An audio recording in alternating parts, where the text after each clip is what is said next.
Este episodio es patrocinado por Haijipi Kombucha, una bebida fermentada y refrescante, a base de té negro, azúcar y más kombucha. Ha llegado un nuevo sabor durazno, y no sabemos si va a desplazar al favorito de todos, frutos rojos. Hace poco me tocó participar en un evento de la Facultad de Ciencias Humanas, un bazar, y la respuesta de todas las personas que probaron Haijipi Kombucha fue muy positiva. Así que solo me queda decirles gracias y nos fue muy bien ese día. Creo que el hecho de estar ahí presente y explicar los beneficios de la kombucha ayudó mucho a que se nos terminaran las botellas. Y si aún no has probado Haijipi Kombucha, te recuerdo que hay 2 puntos de venta: Colectivo El Búnker, sucursal Anáhuac, y Colectivo El Búnker de Plaza Estrella. Así que no esperes más y date un Haijipi Kombucha. Continuemos con el episodio. Este es el Pan de Muerto Podcast, donde el terror sabe mejor. El único pan con 0 calorías y 100% de sugestión. Las almas en pena con pan son buenas, y si aún no tienen su pan favorito. Pausen el episodio y vayan por uno para ustedes y su picahielo más querido. El activo más valioso que tenemos es nuestra mente. Si se usa correctamente, puede crear la vida que deseamos. Robert Kiyosaki. Bienvenidos al episodio 96 del Pan de Muerto Podcast. Mi nombre es Abraham Rocha y esto es Lobotomía, parte 2. En el primer episodio nos centramos en la figura del Dr. Antonio Egas Moniz y cómo su método de la leucotomía ofrecía un remedio permanente a comportamientos y emociones no deseadas en un individuo por parte de sus familiares. Si bien ya se mencionó que este método se volvió obsoleto con la aparición de ciertos medicamentos, la realidad fue que el trabajo de Moniz inspiró a médicos y neurólogos en los Estados Unidos. Y si los casos narrados en el episodio anterior les parecieron poco éticos o simplemente terribles, quédense a escuchar esta segunda parte, porque lo que pasó en Estados Unidos se convirtió en una gira nacional de perforaciones y mutilaciones de miles de cerebros. Desde el siglo XIX comenzaron a construirse enormes hospitales psiquiátricos por todos los Estados Unidos, en donde muchas veces el número de pacientes superaba en gran medida la capacidad a la cual fueron habilitados estos centros. Sumado a la falta de recursos, sometían a los internos a vivir en condiciones inhumanas. El conflicto bélico mundial iniciado en 1939, en el que este país participó de forma más que numerosa, produjo un impresionante aumento de la incidencia y la prevalencia de estos trastornos psiquiátricos, empeorando la situación de forma notable. Como ya lo dije en el episodio anterior, después de que Egas Moniz publicara el resultado de sus primeras leucotomías en 1936, el médico estadounidense Walter Jackson Freeman quedó maravillado con el procedimiento. Mientras trabajaba en el Hospital St. Elizabeth en Washington, D.C., el hospital psiquiátrico más grande del país, Freeman estaba completamente horrorizado por el deterioro físico y mental de los pacientes. Quería ayudarlos a salir del hospital y se propuso el objetivo de hacer que la lobotomía fuera más rápida y económica. Estaba seguro que él podría simplificar los procesos de manera que pudiera aplicarlas de forma masiva al margen de algunas consideraciones científicas o éticas. Pero solo había un detalle: Freeman no era un neurocirujano, pero para efectos de la época, al parecer el simple hecho de ser médico y tener una buena justificación eran los requisitos mínimos para poder operar a tus pacientes. Freeman no solo se especializó, sino que se obsesionó tanto con el procedimiento que logró simplificarlo. Inclusive lo rebautizó como lobotomía transorbital. Y cuando digo que lo simplificó, me refiero a que, a diferencia de Egas Moniz, Freeman no necesitaba de quirófanos, ni anestesia. Es más, sus herramientas de trabajo las obtuvo directamente de su cocina, y la higiene A nadie le importaba, eran los años 30. Otro dato importante es que Freeman no comenzó a lobotomizar a sus pacientes de un día para otro. Bueno, sí, pero a lo que voy es que antes de las lobotomías ya había aplicado métodos como la terapia de oxígeno, tratamientos químicos y no podía faltar la famosa terapia de electroshocks. Pero Freeman no estaba solo. Compartía un consultorio en Washington con James W. Watts, neurocirujano del que dependía a efectos de la práctica quirúrgica. Con su socio, su amigo, su brother, su compadre y colaborador, James Watts, Freeman realizó la primera lobotomía en Estados Unidos en 1936 y al año siguiente el periódico The New York Times se refirió a la operación como la nueva cirugía del alma. Así es que la craniotomía, con todas sus complicaciones, fue sustituida por el abordaje transorbital.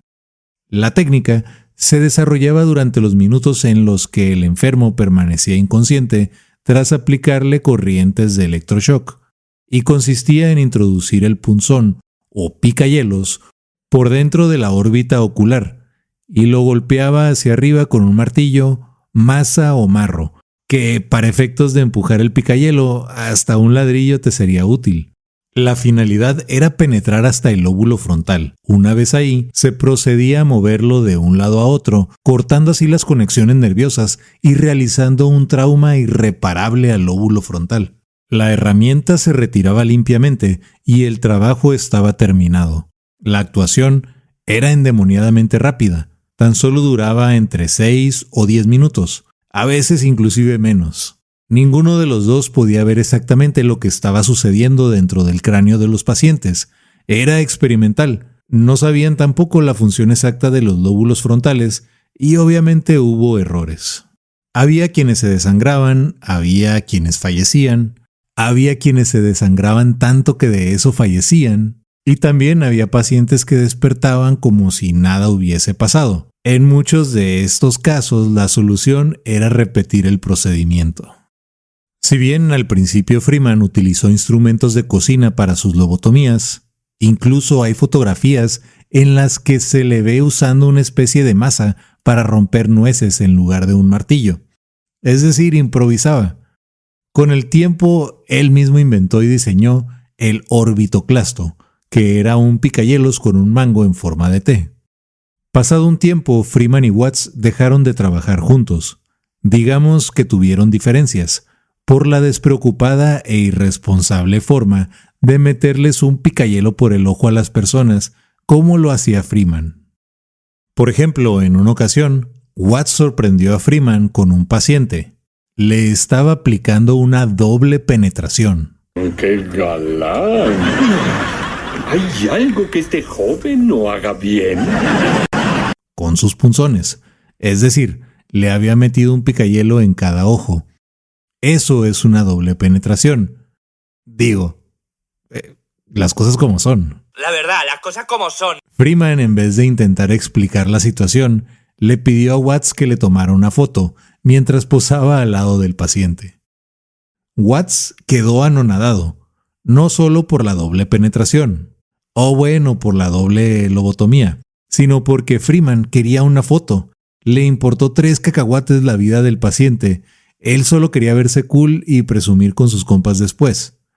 Watts no solo no le tomó la foto, sino que en ese momento se dio la vuelta y se marchó.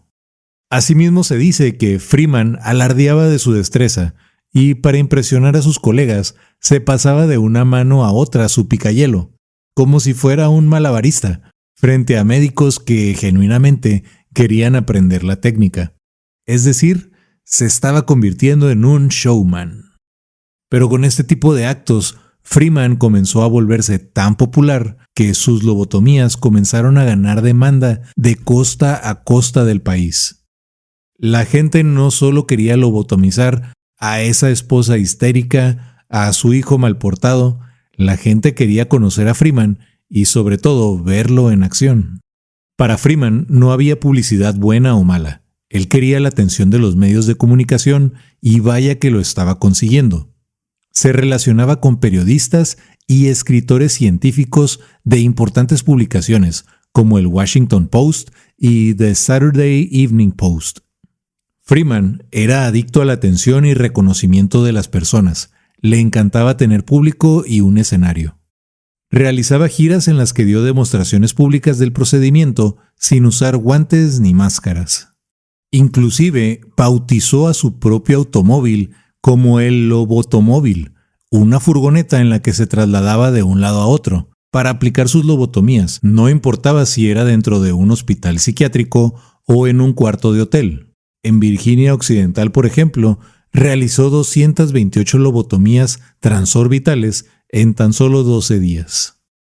La lobotomía estaba tan de moda y tenía tanta demanda que Freeman solía hablar por teléfono antes de llegar al hospital, para que acomodaran a la gente en una sola fila.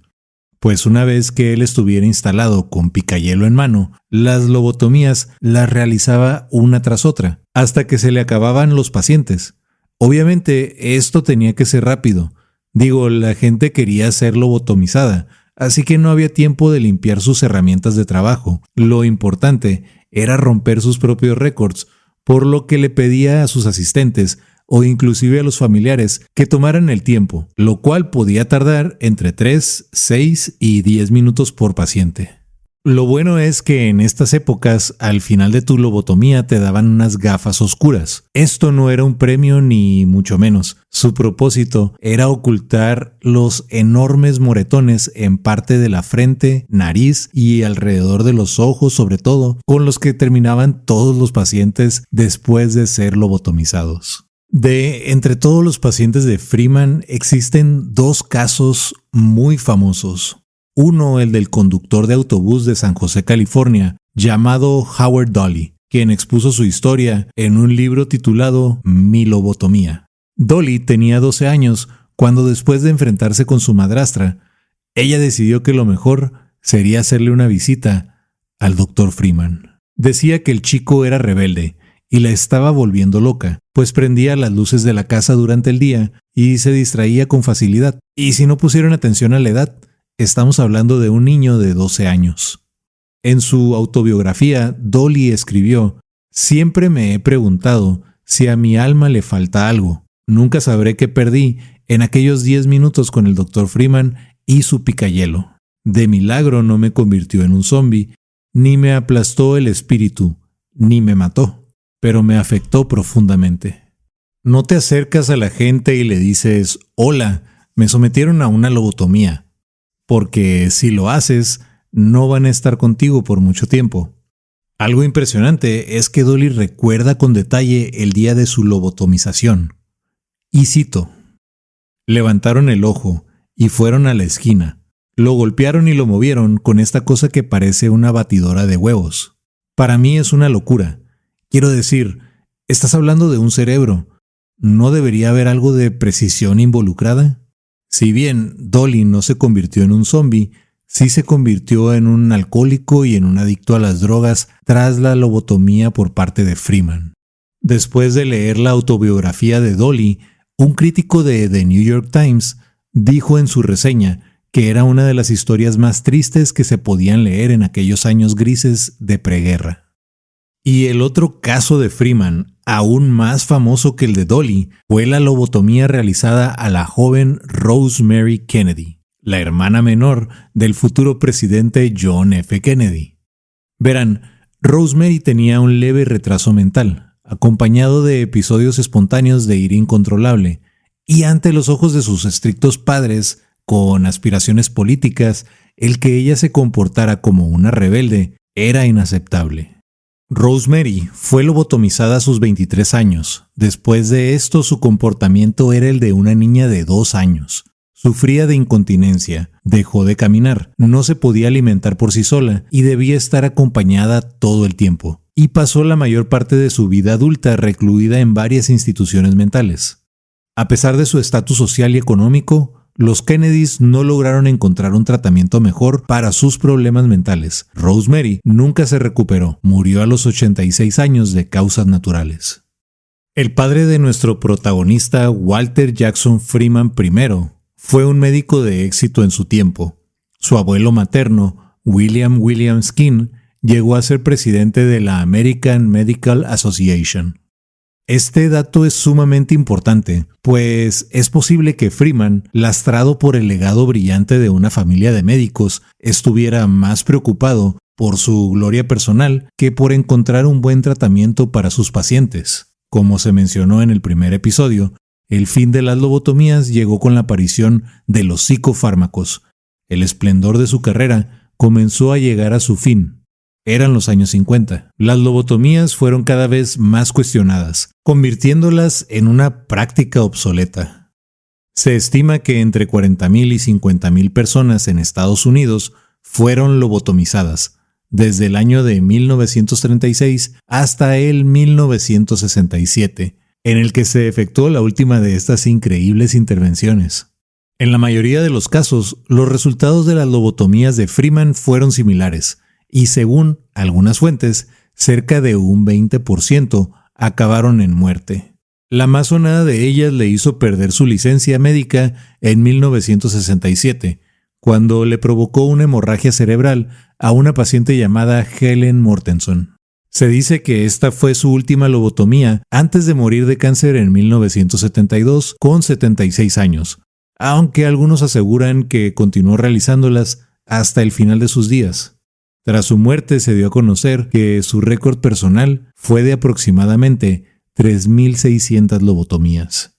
Si bien al principio la lobotomía se consideró únicamente para casos desesperados, o al menos bastante graves, como personas que presentaban trastornos mentales severos y que además eran agresivos, con el tiempo se volvió tan popular que se salió de control, llegándola a aplicar inclusive en niños. Se dice que fueron unos 19 niños, donde el más joven solo tenía 4 años de edad. Estos niños presentaban ansiedad o depresión. También se cree que más del 40% de sus pacientes fueron homosexuales, completamente sanos, los cuales fueron sometidos a la lobotomización con la esperanza de cambiar su orientación sexual. Algo positivo o algo que se puede rescatar de la figura de Freeman fue el darle seguimiento a sus pacientes. Incluso muchos años después de ser operados, él mismo viajaba para encontrarse con ellos.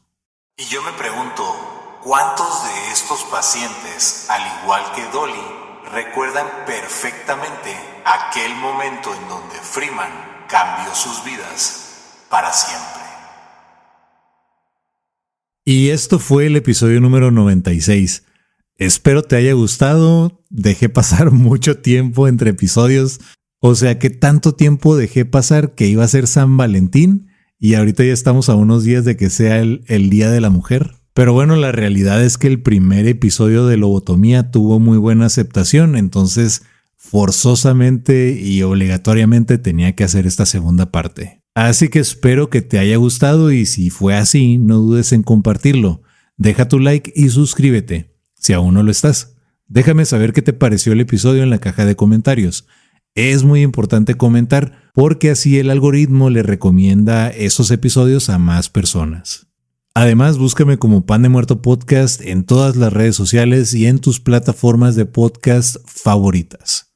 Si quieres compartir un meme que tenga que ver con algo de terror, entra al grupo de Facebook Pan de Muerto Podcast, memes, comedia, historias de terror y más. Y por último, sigue a Haikipi Kombucha en Instagram y Facebook, pues más adelante habrá promociones y algunas sorpresas. Y ahora sí, deja que lo paranormal y lo sobrenatural se vuelva algo más normal y natural. Bye.